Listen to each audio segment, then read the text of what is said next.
Nama saya Umu. Saya adalah anak kepada Ustaz Asy'ari Muhammad dan ibu saya Hafizah Am. Isu saya ialah saya dipaksa kahwin dengan seorang lelaki bernama dia sebagai ahli lembaga pengarah JISB sewaktu meninggalnya arwah ayah saya.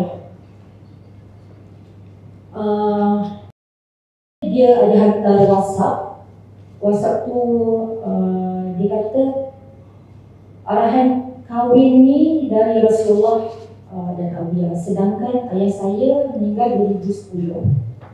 Kejadian paksaan dikahwinkan ni pada 2015.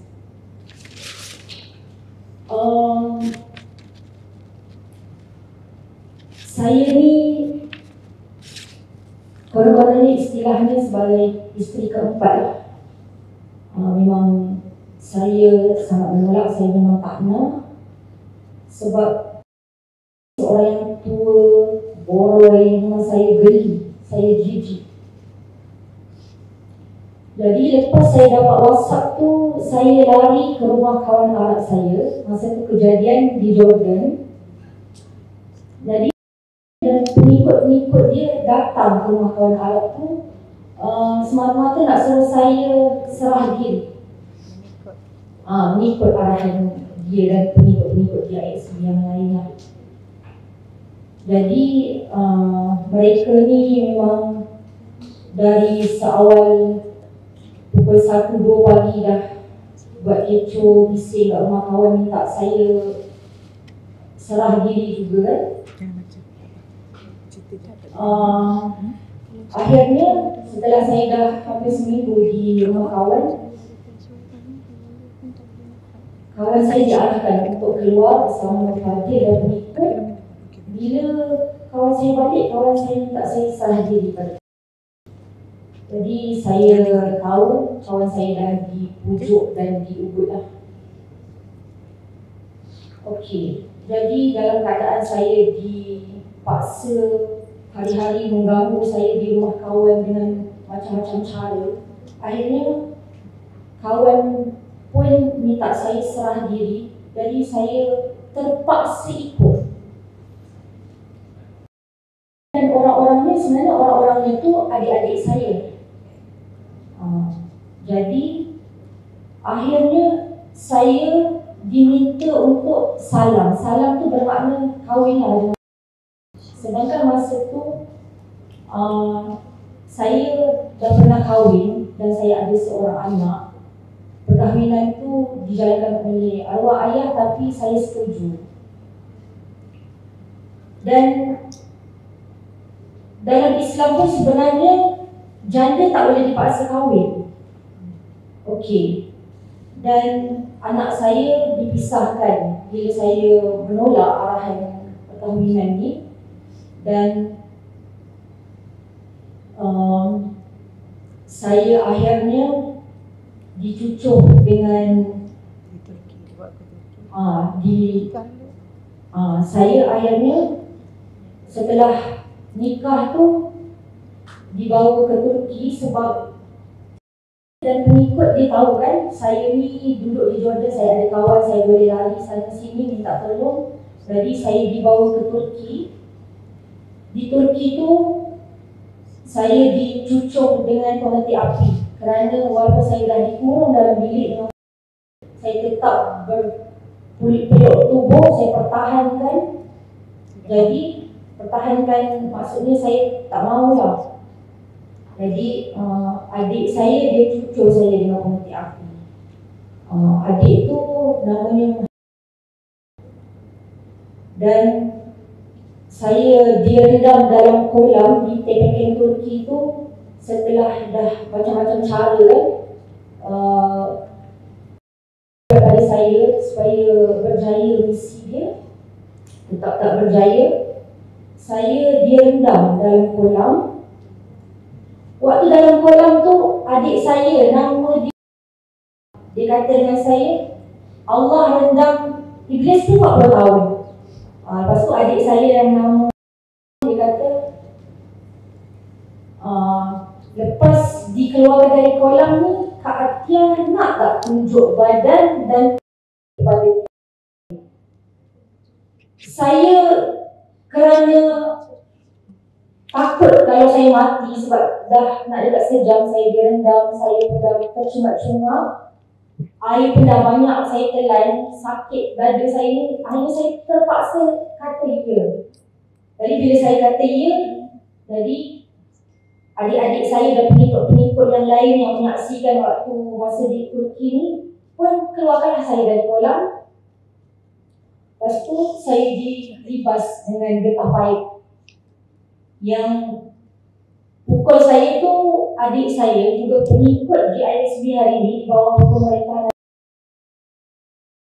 Tapi adik-adik perempuan yang lain tu tak ada lah. Selepas tu saya dibawa ke satu rumah yang lain di Turki juga.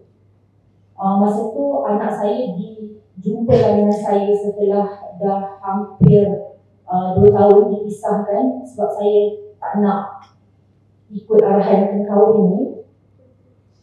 Jadi di rumah tu anak saya tak boleh sentuh, saya tak boleh pegang.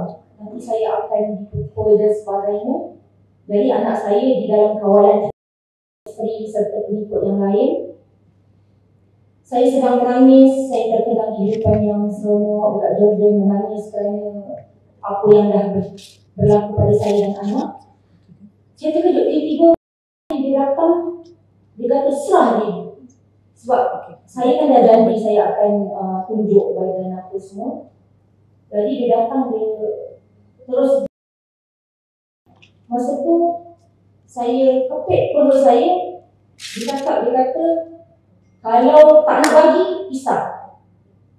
Dekat sini saya nak bagi tahu betapa bernafsunya, betapa tak ada maruahnya sikap macam ni.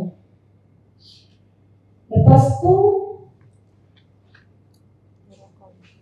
akhirnya dia rogol saya. Saya menangis, anak saya dengar. Rupanya waktu saya menangis tu, adik saya dah ada tunggu dekat luar. Adik saya kata nak ke sampai masuk bilik. Adik saya yang diarahkan untuk tunggu kat luar bilik.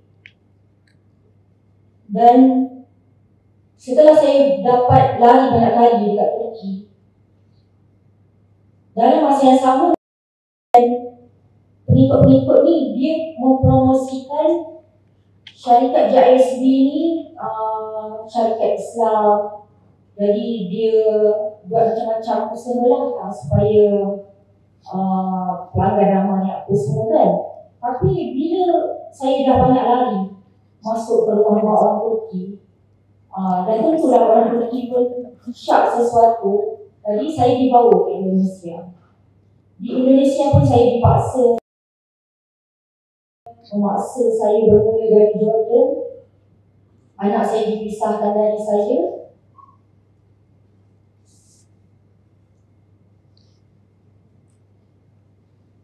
Saya, seperti yang saya sebutkan tadi, saya ni sebagai isteri keempat. Bila saya tak nak dengan perkahwinan dan orang-orang JSB kata saya gila. Sedangkan memang saya sendiri saya tak nak. Bukan test saya seorang lelaki yang tua, lelaki yang boroi. Lepas tu kalau ikutlah kan, saya ni adik-beradik saya 8 orang. Ibu saya 8 orang. Adik-adik saya semua ada yang kahwin hari ni, ada yang kahwin dengan pun juga pemimpin atasan JISB. Itu persetujuan mereka. Jadi saya sendiri memang saya menolak. Saya tahu ini adalah agenda untuk mengukuhkan kedudukan di dalam JISB sebab Ayah saya pengasas pada syarikat JSB ni. Dan akhirnya dengan izin Allah, nenek saya yang selamatkan saya dapat lari. Walaupun saya dah dapat lari pun, saya tetap terus diburu. Sehinggalah berlaku penangkapan. Kalaulah saya sebagai anak Abia pun dibuat begitu kejam, apatah lagi pada orang-orang lain. Jadi itu sahaja dari saya. Sekian, ampun maaf.